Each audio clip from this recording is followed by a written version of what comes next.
Berarti sebenarnya di sini Alkitab itu sangat clear membedakan setan dan penyakit. Markus 6 ayat 12 sampai 13.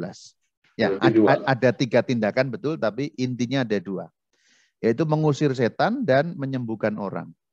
Berarti sebenarnya di sini Alkitab itu sangat clear membedakan setan dan penyakit. Karena banyak penafsir juga mengatakan kalau setan itu simbol saja. Jadi sebenarnya setan yang di situ itu bukan benar-benar setan, nggak ada pribadinya, tidak. Acuan mengenai setan dalam Alkitab itu jelas pribadi. Alkitab membedakan di sini. Lalu di sini keyakinan orang Katolik mengenai otoritas kita atas setan hilang. Kalau tidak mau dikatakan hilang ya luntur gitu. Pak Firdi percaya nggak Bapak bisa ngusir setan? Nggak bisa. Kenapa nggak bisa? Kurang iman. Nah, sekarang pertanyaannya diubah. Bapak percaya Tuhan Yesus nggak? Percaya. Bapak percaya firman-Nya Tuhan Yesus benar apa enggak? 100% yakin. Nah, sekarang silakan baca firman-Nya dalam Markus 6 ayat 17 ini. Tanda-tanda ini akan menyertai orang-orang yang percaya. Mereka akan mengusir setan-setan demi namaku, dan mereka akan berbicara dalam bahasa-bahasa yang baru bagi mereka. Nah, itu yang belakang tidak usah, yang di sini. Orang-orang yang percaya. Bapak orang percaya bukan? Percaya. Yes. Berarti akan mengusir setan-setan. Berarti Bapak bisa. Karena jaminannya adalah firman Yesus sendiri. Keyakinan bahwa kita punya otoritas atas setan ini lemah sekali di kalangan orang Katolik. Fenomen belakangan ini. Salahkan kata-kata saya kalau salah, Pak. Betul, betul sekali, Rama. Tanda-tanda ini akan menyertai orang-orang yang percaya. Jadi saya mau memberi semangat kepada saudara-saudari. Kita ini sudah diberi otoritas oleh Tuhan.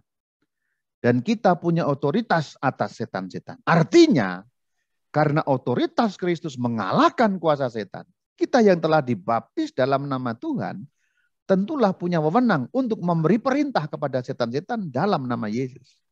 Artinya kita bisa mengusir setan-setan. Dan itu firman Tuhan Yesus. Itu kalau kita gambarkan dengan perlambang senjata. Senjata yang Tuhan berikan kepada kita untuk menghadapi setan itu sanggup untuk menembak setan. Persoalannya ada 2. 1, Anda tidak tahu mengenai senjata itu. Diberi tapi tidak tahu. Nomor 2, Anda tahu tetapi tidak bisa menggunakannya. Salahkan kata-kata saya kalau saya salah, Pak Wirdi. Saya nomor 1. Ya, antara 2 itu pokoknya ya. Ya. Antara 2 itu. Anda tidak tahu bahwa Anda diberi senjata itu.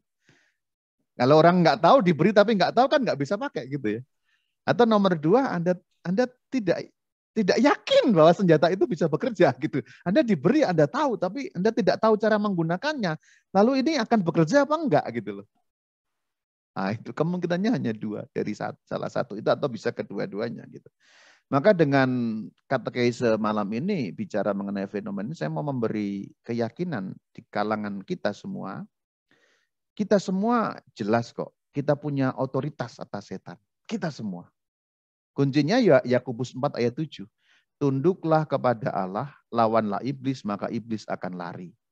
Jadi ayat kunci, 2 ayat kunci terkait dengan dunia roh atau terkait dengan eksorsisme atau terkait dengan setan adalah Markus 16 ayat 17.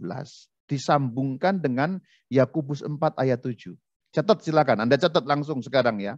Markus 16 ayat 17 dan Yakobus 4 ayat 7. Itu ayat kunci untuk memahami bahwa kita punya otoritas atas iblis sekalipun.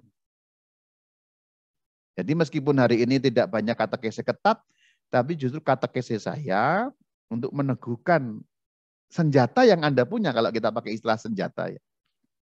Anda itu punya senjata. Tapi memang pengetahuan mengenai ini harus terus ditingkatkan. Dalam bahasa gampangnya, kita sudah tahu sekarang nih punya senjatanya. Tapi bagaimana menggunakannya kan perlu dipelajari. Kira-kira begitu gambarannya. Mempelajarinya bagaimana ya? Tahu targetnya apa, karakternya apa, caranya apa, metodenya apa, penggunanya apa, lalu teknisnya bagaimana. Nah itu Anda bisa mulai mempelajari misalnya dengan belajar dari KGK, dari Katkit, seperti itu. Itu harus diimbangi dengan pengetahuan cara menggunakannya. Juga pengetahuan mengenai musuh kita. Jadi apa pentingnya sih belajar mengenai setan itu? Nomor satu, kita sadar musuhnya ada. Kalau kita tidak menyadari ada musuh, bahaya sekali kan. Jadi mempelajari setan sesungguhnya mempelajari musuh itu ada. Dan mempelajari bagaimana cara mereka bekerja. Itu gambarannya seperti tadi itu yang saya gambarkan. Ada musuh kerajaan menyerang, kan kita mengirim telik sandi. Atau telik sandi itu mata-mata untuk mempelajari kekuatannya seberapa, cara menyerangnya bagaimana. Nah itu sebenarnya seperti itu. Supaya dapat menghadapinya. Apakah ditangkap analogi saya, Pak? Ya, tangkap. Nah itulah kenapa sih kok setan kok harus dipelajari sih gitu. Sama seperti kita mempelajari mengenai ya penyakit kanker, bukan untuk supaya kita kena, tapi menghindarinya. Sama, kita belajar mengenai setan untuk bisa menghadapi atau menghindari, dalam arti untuk menangkal pengaruh-pengaruhnya. Ingat 2 ayat kunci, Yakobus 4 ayat 7 ya, dan Markus 16 ayat 17. Shalom alaikum.